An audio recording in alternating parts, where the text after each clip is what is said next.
On July 23, 2024, at a gas station in an undisclosed location, the police received a call reporting a theft.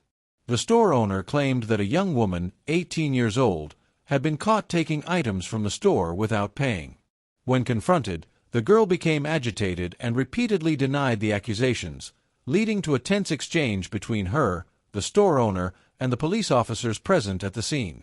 The situation quickly escalated as the girl responded aggressively and exhibited defiant behavior, forcing the police to make an arrest in order to continue their investigation. When the police arrived, the store owner was not just a witness, but an outstanding performer, fully embracing his role as the heroic gatekeeper with all the pride one could muster. He recounted the events calmly, as though delivering a speech in a theatrical play. Perhaps he had always dreamed of being awarded an Oscar for his performance as the guardian of the fortress. "The water is here, the snacks are over there," he said, pointing at the items as if they were precious treasures guarded by a fearless sentry. Indeed, if this store were a fortress, he was the steadfast soldier, protecting justice and order. And let's not forget, he proudly claimed to be the one who uncovered the superb trap set by the suspects before calling the police, as though it were a monumental discovery of the era. However, the climax of this moment wasn't him standing firm like an impenetrable guardian, but when he declared, "I'm calling the police." That statement echoed as if he had just discovered the superhero within after a lifetime of waiting. It was truly a proud decision as he stood there, feeling as if he were deciding the fate of the world. And then, facing his great decision, the young suspects could only stand there like small animals caught red-handed, unable to justify themselves. They were confused, flustered, and probably as uncomfortable as if they had been caught stealing honey from Winnie the Pooh. As a result, in the store owner's eyes, he was the great hero, while in the eyes of the suspects, they were probably just looking for a way to escape the situation as quickly as possible to avoid enduring any more of this drama. But perhaps more importantly, we, the outside observers, were witnessing an unforgettable performance of excessive pride and a touch of humor in the face of adversity. If you were expecting a heist of the century like Ocean's 11 or an intense chase scene like in Hollywood action films, then don't rush to conclusions. This is definitely not the heist of the century, but it certainly has all the elements to become a hit sitcom. First, we have an incredibly humorous accuser, the store owner, who could easily win the Best Supporting Actor award in a situational comedy. Surely, if there were a competition for who can make a simple incident seem the most serious, this owner would win with his masterpiece titled, "Calling the Police Like a Hero on a Great Mission." Then, to make the script more dramatic, we can't forget a highly expressive young suspect, as the girl, full of confusion and tension, responds as if she were auditioning for a soap opera. No one can deny the feeling of guilt she radiates. She can't decide whether she's the official criminal or just a supporting character caught in an extremely awkward situation. It feels like she's ready to deliver an emotional speech in an imaginary courtroom, with evidence no one could dispute. But the pinnacle of all this, like an essential segment in a sitcom, is the arrival of the police, who are not heroes chasing down criminals, but rather reluctant characters who appear at just the right moment as accidental saviors. This police team is like a group of friends who unknowingly joined an adventure they weren't prepared for, but must act as role models and professionally resolve the unexpected situation. They didn't even have time to fix their hair or sigh about their stressful work life, before instantly becoming the rescuers in a gas station that quickly transformed into a grand stage for a drama-filled play. Then, one standout character in this play is the store owner, the only one with a career to build from this incident. In his eyes, this wasn't just a trivial matter, but a battle for justice, an event in which he surely felt like the main character in a superhero movie, though in reality, he was the only one who considered himself the center of the universe. To him, everything around him was simply a backdrop for his own grand performance. And then, as with all satirical situations, everything became more humorous than ever. Sure, the incident wasn't a grand theft, but it was certainly a comedy production that resonated with everyone. From the ultra-humorous accuser to the dramatic suspect and the police as accidental rescuers, all created the perfect stage for a performance full of laughter, though only one person in this story truly found everything important, the passionate store owner. The police arrived at the scene, walking with confidence as if they had just received their roles in the grandest detective film of the year. Fully equipped with uniforms, they were ready to uncover the truth and expose the secrets of this theft drama. But wait, instead of facing a seasoned, cunning thief like the ones we often see in classic films, they were met with a high-energy teen star. She, with nothing but youthful rebellion and an unwavering determination, wasn't a cunning thief, but rather a contestant auditioning for some reality show that would surely make her a star. While the police were preparing for a tense intellectual battle, checking every clue and analyzing each situation like seasoned detectives, this girl brought a distinct showbiz atmosphere. She didn't just stand there in silence. She turned every question from the police into an audition for a live TV show, where every emotion was expressed as if she were performing on a grand stage. Every time she responded, it was a performance that directors would surely take note of, from her defiant posture to her assertive tone, all creating the perfect blend for any reality TV show that wanted a true star. And while the police thought they were facing a clever criminal, they were instead hit with a storm of energy that made every conversation seem impossible to take seriously. Instead of a serious confession, they received dramatic lines like, "I am innocent," along with strong protests that felt like a perfectly staged argument. One could say, if this were an outstanding actor competition, this teen would certainly win the award for her captivating performance, even though the content of the story had nothing to do with professional acting. So, instead of tense interrogations, where the police are professional detectives and the suspect is an experienced criminal, this scene became an impromptu stage, where the police played the role of assistants and the arrestee took the lead, ready to try all the thrilling scenes of her own making. When the officers started asking questions, the young girl not only had no intention of answering seriously, but turned the interrogation into a dramatic debate, as if participating in the most tense class meeting ever. With a face full of indignation, not the expression of a criminal fearing arrest, but that of a student who lost her turn to speak in a group discussion, she immediately interrupted every question, as if participating in a never-ending speech competition. With a determined and forceful tone, just like a contestant on a comedy show, she immediately transformed the conversation into a verbal battle. "Wait, let me speak. Do you want to speak first, or should I?" At that moment, one could imagine her standing on the stage of some talk show, with an audience cheering and the host eagerly awaiting to see how she would speak out next. This interrupting wasn't an unexpected act of defiance, but a purposeful debate where she wanted to carve out space for herself, not to answer questions, but to assert her verbal power in the conversation, much like a star on the rise. Meanwhile, the officers stood there, like uninvited guests at a class meeting, having to listen to her speech in full, until she finished her monologue. They were like referees in a debate, where the suspect not only rebutted every question but also aimed to steal the spotlight in every situation, regardless of the fact that she was the one being investigated. With this attitude, the girl not only contested the right to speak, but also created an unprecedented tension in what should have been an ordinary arrest. One must admit, her ability to interrupt could make any host bow in respect, but this was an interrogation, not a casual celebrity meet and greet. The officers, instead of questioning and investigating, had to stand still and listen, as if participating in a dramatic debate, where every question had to be given time to be answered and could not be skipped. Unflinching, the police calmly responded by mentioning their ultimate weapon, the security camera.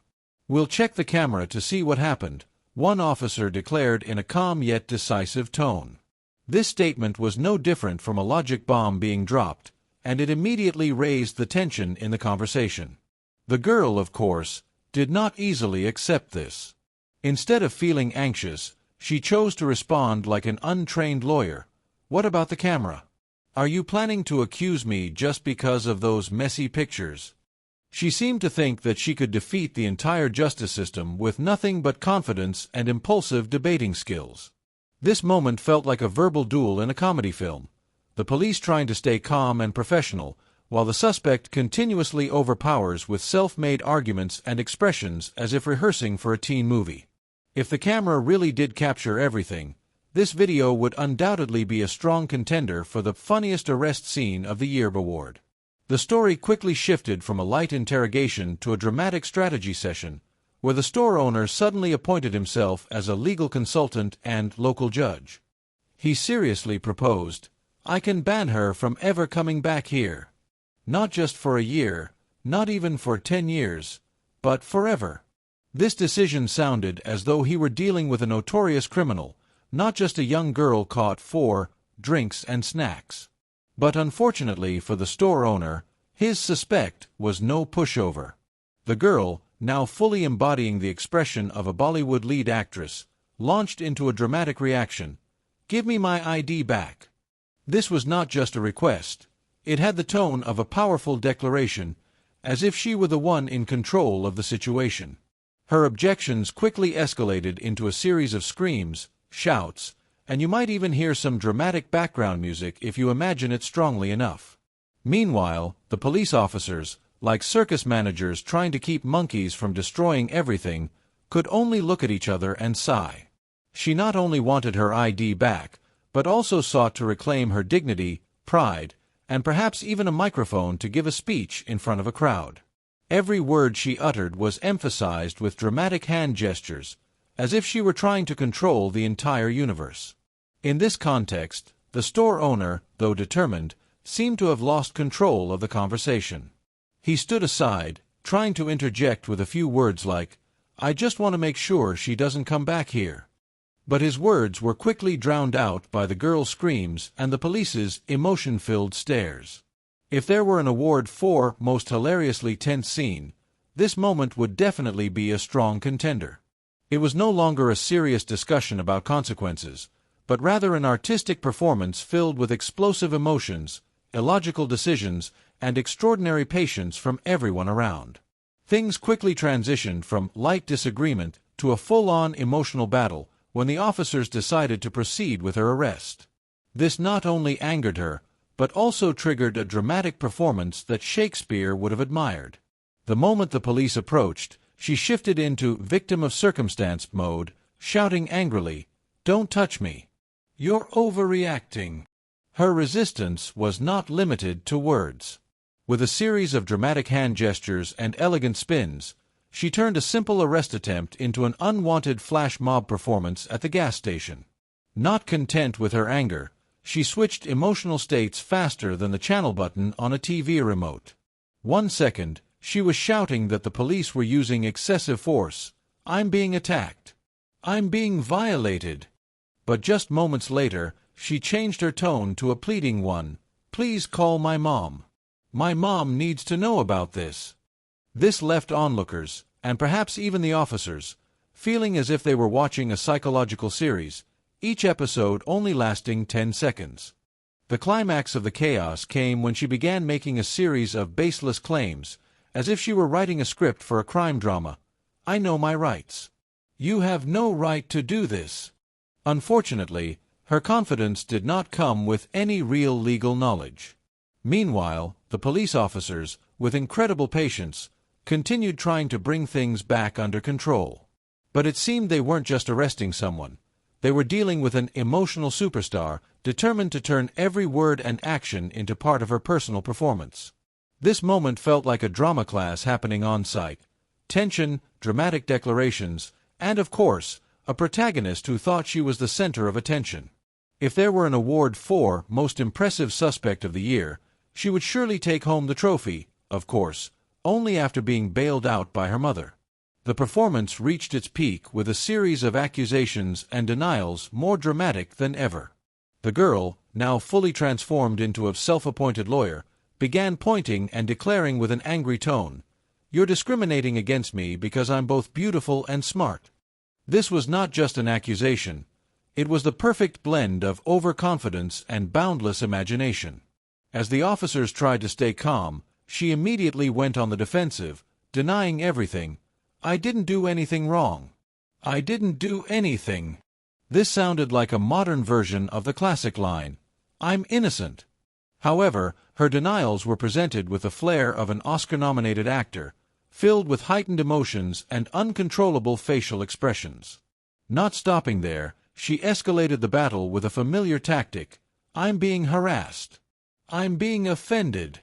To her, Every word and action from the police was clear evidence of a larger conspiracy to oppress her. If a judge had been present, he would likely have had to interrupt her to remind her that this was not an actual trial. Interestingly, she didn't just accuse, she also devised a counterattack strategy. "I will sue you. I will report this." This determined declaration sounded like a classic Hollywood scene, where the protagonist vows to fight the system at all costs. However, it became humorous when you realized that she had no evidence other than her own anger. As she continued to argue as if presenting a case before the Supreme Court, the police officers, with expressions of frustration mixed with helplessness, could only patiently listen. They knew that any attempt to explain or rebut would only add to her list of accusations. If this moment were recorded, it would likely become a perfect example for the lesson how to turn a simple situation into a soap opera. The girl was not only fighting for her freedom, but also for a dramatic script where she was the main character. If there were an award for most unrealistic accusation, she would definitely be honored, and probably mentioned in law seminars as a prime example of reality versus imagination in the law. From the officer's perspective, this situation was like trying to calm an angry wildcat, but instead of scratching, the cat was orating. The officer, with remarkable patience, explained that the decision to arrest her was not due to prejudice, but because of her royal dramatic attitude. "I tried to calm things down," he admitted, "but clearly it was like trying to turn the Titanic with just a wave of his hand." The girl did not calm down. Instead, she switched to full-on attack mode, turning every explanation into an excuse to argue. The officer might have thought, well, if her anger were an energy source, we could solve the country's renewable energy problem. Unfortunately, this energy transformed into a confrontation, shouting, and relentless resistance. The police's attempt to cool things down was like trying to put out a fire with gasoline. Every gentle word from him only made her more furious, as if each explanation was a deep insult. She screamed objections not only against the officer but also against the universe, society, and anyone who dared to doubt her innocence. The officer eventually had to admit, "She didn't leave me with many options." And this made complete sense, because if he had let her be, she might have declared that she was being arrested for championing free speech. Failing to negotiate peace, the officer switched to a more forceful approach. "Fine, if I can't convince her, at least I can make her sit still." But of course, this was no simple task. The girl, now fully in emotional warrior mode, continued resisting by shouting louder, calling for justice, and, at the height of humor, accusing that she was a victim of historical injustice. From the officer's perspective, this wasn't just a routine arrest.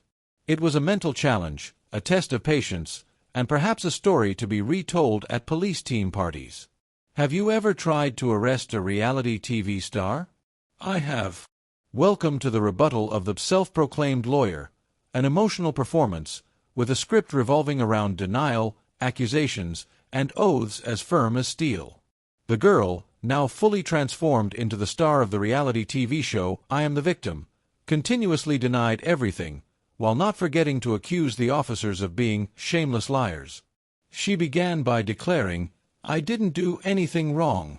A mantra repeated so much you could imagine it becoming the soundtrack for a documentary about her life.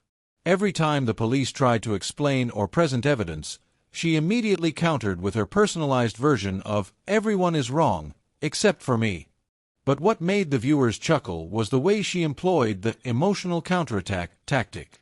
Instead of using logic, she asked biting questions like, "Why am I being arrested for doing nothing wrong?" A brilliant question, as it assumed that if you shout loud enough, you'll win every argument. Not only did she deny the accusations, but she pushed further by claiming the entire arrest was illegal, unfair, and discriminatory. Who could resist such impressive confidence?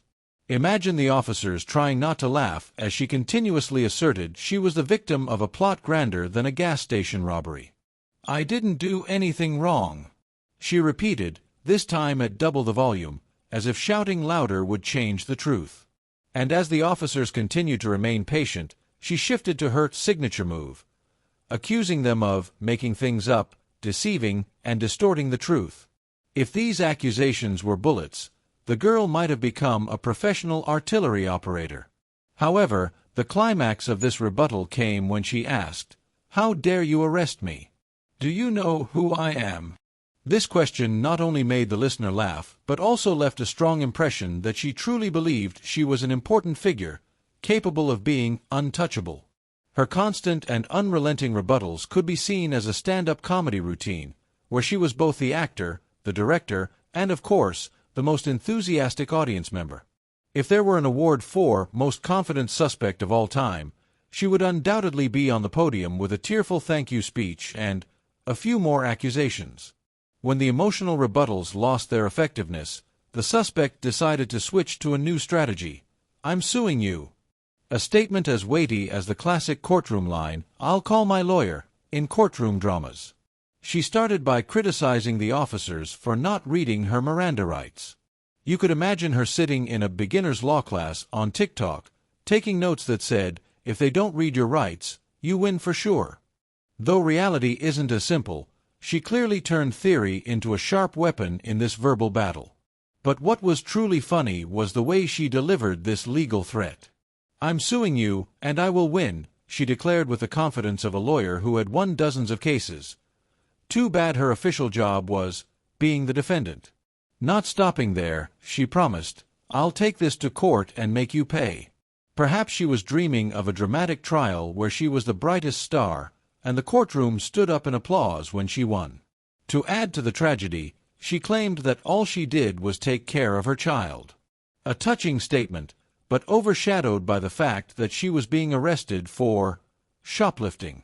This story resembled a family TV show episode, where the misunderstood mother had to face an unjust world.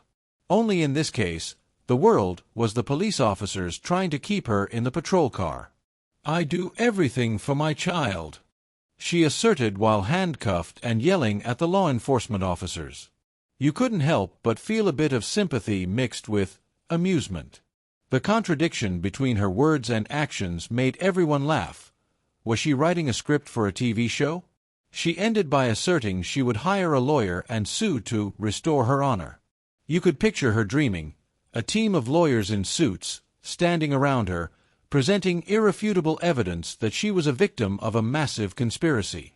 Unfortunately, the reality was that she was arguing with officers over an ID and items suspected of being stolen.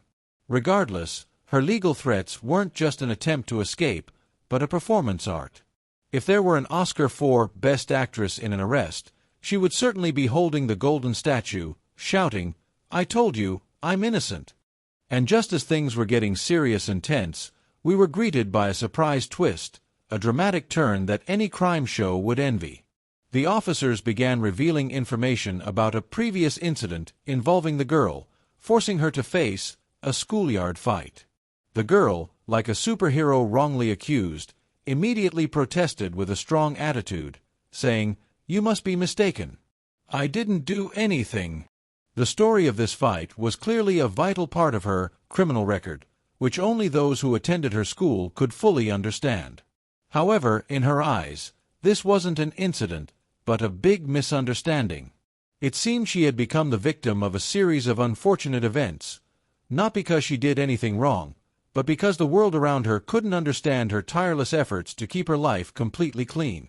"I just want to stay out of trouble, do you understand?" she screamed, as if this was the only reason, and more importantly, the perfect justification for all her actions. The girl emphasized that she just wanted to focus on raising her kids. And if you didn't know, she was a mother with a grand vision. She didn't have time for trivial issues like shoplifting or a schoolyard fight. She didn't need those hassles, because her job was to teach her children how to be people, how not to get arrested by the police. Who wouldn't want a mom like that? The interesting part is that while she constantly asserted she was a perfect mother, never making any mistakes, you couldn't help but imagine her being ready to open a class on how to avoid trouble and be the perfect mother. Of course, free for everyone who's been arrested for silly things like petty theft at a gas station. She probably thought the truth was as clear as day. If you're busy taking care of your kids, you surely can't commit any crimes, right? She continued building her perfect mother image with powerful lines. "I don't want to do bad things. I just want to be a role model for my children." And while everyone around her started to doubt the truth, she maintained that the whole world was making things difficult for her because of her goodness and innocent heart. She had probably planned out the whole movie Perfect Mom, Criminal Number 1. Hollywood wouldn't miss a storyline like that. And while the officers were trying to complete their duties, there was no sign that the girl would change her stance. In her eyes, everything was a big misunderstanding, and all she needed was a chance to start over, along with a free credit card to compensate for the things she had accidentally done wrong. From this incident, we can clearly see an undeniable truth. No matter how many challenges life throws at us, resilience and self-esteem remain crucial factors that help us stay strong. However, this girl's story also reminds us that sometimes, insisting on defending oneself without properly evaluating one's actions only leads to misunderstandings and awkward situations. The lesson here is not only for the girl in the story but also for all of us. Always be cautious with your decisions and actions, because every choice can lead to unintended consequences. And don't forget that sometimes, calmness and the ability to recognize mistakes can help us overcome challenges more easily. This story is not just about life's troubles, but also about facing the consequences and learning from our mistakes.